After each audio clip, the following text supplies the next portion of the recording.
Technology च्यानलमा तपाईँहरूले स्वागत छ। आज म तपाईँहरूलाई फेसबुक मोनेटाइजेसन पेआउट सेटिङ एकदमै बुझ्ने गरी फुल्ली तपाईँहरूलाई स्टेप बाई स्टेप सिकाउने छु।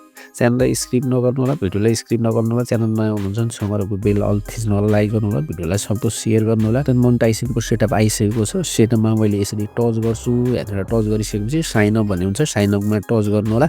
बाँकी प्रोसेस म पछि सिकाउने छु तपाईँहरू। अब यति भइसकेपछि कनेक्टेड हुन्छ। अब म तपाईँहरूलाई फेसबुक क्रोम ब्राउजरबाट देखाउने छु पेआउट सेटिङ कसरी गर्ने। अब यहाँनिर लगइन गर्नु होला, यहाँनिर सेटिङमा टच गर्नु होला। फेसबुकमा गइसकेपछि सेटिङमा टच गरिसकेपछि अब यहाँनिर सेटअप पेआउट मेथड भन्ने छ। यहाँनिर माथि तपाईँको नाम आउँछ, त्यसपछि थर आउँछ, तपाईँको जन्ममिन, अनि त्यसपछि तपाईँले नेपाल राख्नु होला। अनि त्यसले स्टार्ट मोनेटाइजेसन गर्दाखेरि सेटअप गर्नुभएको छ भने यो अवस्थामा तपाईँले यसरी नेक्स्ट गरिसकेपछि अब यहाँनिर सेट पेआउट अकाउन्ट भन्ने छ। यहाँनिर तपाईँले नेपाल राख्नु होला। अनि नेपाल राखिसकेपछि अब यहाँनिर नेपाल कन्ट्री नेपाल भन्ने हुन्छ। अनि त्यसपछि तल इन्डिभिजुअल राख्नु होला अनि नेक्स्ट गर्नु होला। नेक्स्ट गरिसकेपछि अब सेटअप पेआउट अब आफ्नो नाम राख्नु होला। त्यसपछि तपाईँको बिचको नाम राख्नु होला। त्यसपछि तपाईँको थर राख्नु होला। अनि त्यसपछि तपाईँको जन्ममिति भइहाल्यो। अनि त्यसपछि तपाईँको एड्रेस भन्ने छ, तपाईँको स्टेट एड्रेसमा तपाईँको आफ्नो पर्मानेन्ट एड्रेस राख्नु होला। अनि सिटी राख्नु होला, स्टेट राख्नु होला, कुन पढ्दैछु, पोस्टल कोड राख्नु होला। अनि त्यसपछि तपाईँको फोन नम्बर राख्नु होला, तपाईँको इमेल राख्नु होला। तब टिआइएन नम्बरमा तपाईँले आफ्नो पेन कार्ड राख्नु होला।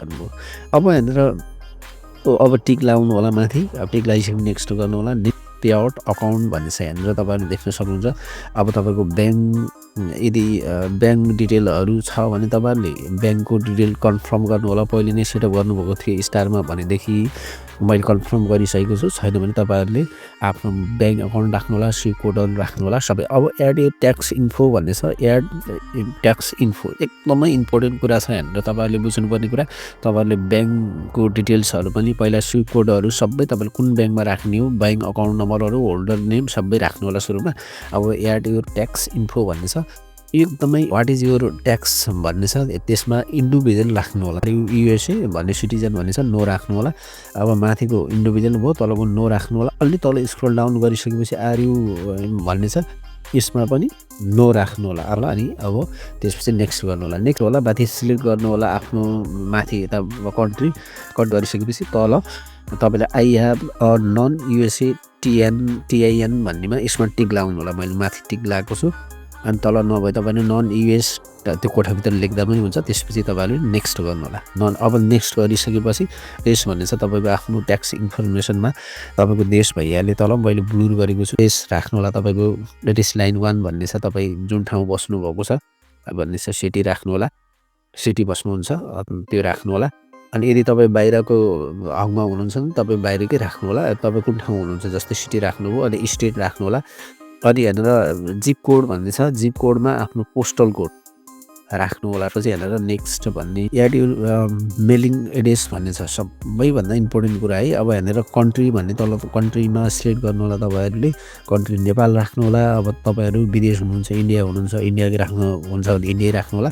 तपाईँ जहाँ हुनुहुन्छ त्यहीँ राख्नु होला। जस्तै नेपाल राखेर अनि तल नेक्स्ट गर्नु होला। अब कन्ट्याक्ट युज कन्टिन्यू भन्ने हुन्छ तपाईँहरूले। अब तल एकदमै यहाँनिर बुझ्नुपर्ने कुरा भनेको माथि सिग्नेचर टाइप भन्ने छ, तपाईँको नाम जस्ताको त्यस्तै राख्नु होला। यो सिग्नेचरमा चाहिँ तपाईँको आफ्नो नाम राख्नु होला। डेट भनेको आजको डेट, तपाईँले जुन दिन भर्नुहुन्छ त्यो डेट भइहाल्छ, त्यो गर्नु के पऱ्यो, नेक्स्ट गर्नु होला।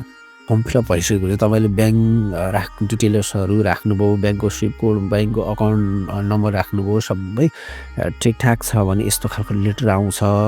अनि यो लेटर तपाईँहरूले सचाउन पनि सक्नुहुन्छ। यदि तपाईँहरूलाई सचाउन मन लाग्यो भने यसलाई बिग्रिएको कतै छ भने एडिट गरेर पनि तपाईँहरूले राख्न सक्नुहुन्छ। सब्मिट गर्नु होला। यहाँ तल सब्मिट अकाउन्टहरू सेट गर्नुभएको थियो भने पेजमा पनि तपाईँको फेसबुक कन्टेन्ट मोनेटाइजेसन आयो भने तपाईँले फेरि फर्म फिलअप गर्नुपर्छ, एकचोटि चेक गर्नुपर्छ। तपाईँले ब्याङ्क एड्रेसहरू राख्नु होला, सही राख्नु होला, स्विफ्ट कोडहरू राख्नु होला र सबै यसरी तपाईँहरूले गर्न सक्नुहुन्छ। हवस् त, थ्याङ्क यू।